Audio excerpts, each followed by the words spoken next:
Hello guys and स्वागत है सभी का आज की इस वीडियो में। एंड आज की इस वीडियो में हम लोग देखने वाले हैं हमारा यूनिट 4 का जो इंपॉर्टेंट क्वेश्चन है डीबीएमएस के अंदर उन सारे क्वेश्चंस को हम लोग डिस्कस करेंगे। एंड ऑल्सो हम लोग ये भी डिस्कस करेंगे कि उन क्वेश्चंस को कैसे आंसर करना है एकेटी पेपर्स के अंदर। So without wasting any other time let's get into the video. तो बात कर लेते हैं यूनिट 4 के कुछ टॉपिक्स के बारे में। तो सबसे पहला जो टॉपिक आता है वो आता है आपका एसेट प्रॉपर्टीज ऑफ ट्रांजैक्शन। इसमें मेरा आपसे एक टिप है कि आप सबसे पहले जो हमारा ट्रांजैक्शन है उसको जरूर डिफाइन कर दें। देन उसके बाद आप आगे एसेट प्रॉपर्टीज को करें, जिसमें आपको बताना पड़ेगा कि एसेट प्रॉपर्टीज क्या होते हैं and how they are stands like atomicity, consistency, isolation and durability. इनको सबको डिफाइन करना पड़ेगा। एंड फिर नेक्स्ट आपका जो टॉपिक आता है वो है आपका ट्रांजैक्शन स्टेट डायग्राम। अब ये दोनों क्वेश्चन जो है आपस में इंटरलिंक्ड है। इनमें आपको स्टेट बताना पड़ेगा कि जो एक ट्रांजैक्शन है वो कौन कौन से स्टेट से होते हुए जाता है। फॉर एग्जांपल स्टार्ट होता है, फिर इनिशियल स्टेट में आता है, फिर पार्शियली कमिटेड होता है, फिर कमिटेड होता है, फेलियर, रोल बैक। तो ये आपको बताना पड़ेगा विद डायग्राम। ठीक है, नाम है डायग्राम तो ऑब्वियस सी बात है डायग्राम बिना फॉर्म करके आओगे तो आपको मार्क्स नहीं मिलने वाले। बहुत सिंपल होगा। अगर डायग्राम के बारे में बात कर लूं थोड़ा सा तो ये होगा जैसे एक्टिव हो गया। ठीक है, देन उसके बाद हम कह सकते हैं कि पार्शियली कमिटेड, फिर उसके बाद कमिट, एंड अगर फेल हो गया तो फेलियर, फेलियर, एंड फेलियर के क्या बाद होगा roll back, roll back, and roll back होगा तो वापस कौन से फेज में आ जाएगा, एक्टिव फेज में। तो ये इतना सिंपल है, आपको बस दिमाग में याद रखना है क्या।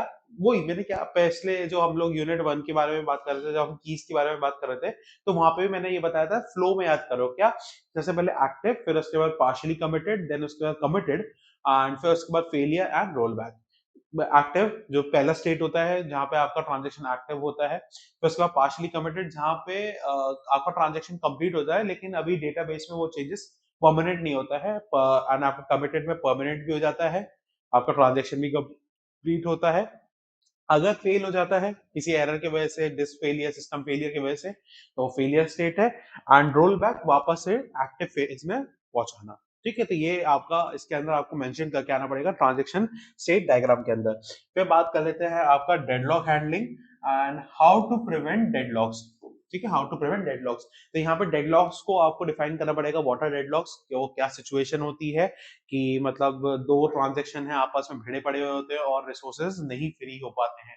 एंड यहाँ पे आपको ये वाला क्वेश्चन अधिकतर आता ही आता है, हाउ टू प्रिवेंट डेडलॉक। तो हाउ टू प्रिवेंट डेडलॉक तीन तरीके हैं, protection, detection and avoidance. Protection में एक चीज है कि क्या कहते हैं, दो तरीके से आप इसको आंसर कर सकते हो। एक तो यहाँ पे आप प्रोटेक्शन स्कीम्स लिख के आ सकते हो, like wait digraph and wound graph करके आपका एक है, क्वांटम के अंदर आप देख सकते हो उस चीज को। तो या तो आप वो लिख के आ सकते हो, या फिर हाउ डेडलॉक्स आर कॉज। तो वो भी एक तरीके से डेडलॉक जो कॉज कर रहा है अगर उन्हीं को प्रिवेंट कर लेंगे तो भी आप क्या कर सकते हो, डेडलॉक को प्रिवेंट कर सकते हो। तो आप वहां पे म्यूचुअल एक्सक्लूजन, सर्कुलर वेट वगैरह उनका प्रिवेंशन लिख के आ सकते हो कि ये नहीं होगा तो ही हम लोगों का डेडलॉक प्रिवेंट होगा। बात कर ले आपका क्या कहते हैं डिटेक्शन के बारे में, तो डिटेक्शन के बारे में लिखना होगा कि कैसे डिटेक्ट करेंगे, लाइक वेट फॉर ग्राफ करेंगे एंड स्टफ लाइक दैट। वहां पे आपको बता के आना पड़ेगा कि कैसे कैसे डिटेक्ट करते हो। एंड अवॉइडेंस में आप लिख के आ सकते हो कि हाँ किस किस मेथड से डेडलॉक अवॉइड कर सकते हो, लाइक बैंकर्स एल्गोरिथम हो गया, रिसोर्स एलोकेटर हो गया, ऐसे स्टफ आप लिख के आना पड़ेगा। एंड इतना लिख के आना है कि हाँ वो आंसर जो है वेल एस्टैब्लिश लगे, टीचर को लगे कि हाँ भैया आपको डेडलॉक बहुत आराम से समझ में आ चुका है और अब आप एक्सप्लेन भी कर पा रहे हो अपने पेपर के अंदर।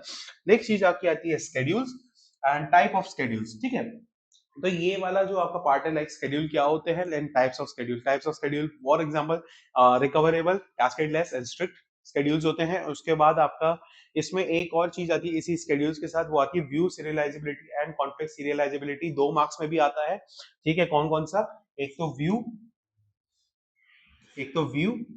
राइटिंग बहुत गंदी हो गई है मेरी, व्यू, एंड आपका एक हो गया कॉन्फ्लिक्ट।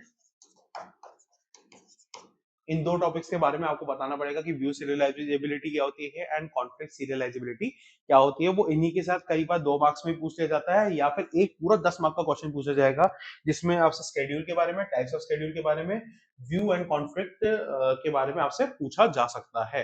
तो इसलिए आप be prepared for this. And last, concurrency control.